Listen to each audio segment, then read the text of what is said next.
এরকম টেবিলের তলা দিয়ে অর্ধেকটা বডি টেবিলের তলায়, অর্ধেকটা বডি এখানে, কি হাত কামড়াবি বলে এত কষ্ট করে এসছিস কেন বাবা? হ্যাঁ, এত কষ্ট করে এসছিস কেন? হ্যাঁ, হাত কামড়াবি বলে কম কষ্ট কর, সামনে দিয়ে আয়।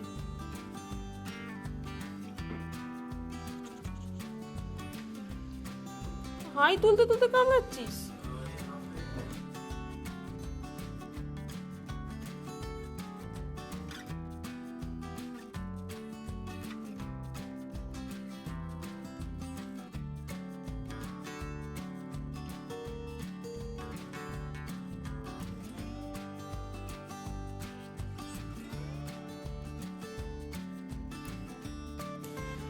বিরক্ত করছিস, চলে যাচ্ছি। বেবি শার্ক, ক্রকোডাইল, তুই ক্রকোডাইল না শার্ক? দেখ দেখ দেখ, উফ বাবা, এইরকম দাঁত দিয়ে আমাকে কামড়াকামড়ি করা।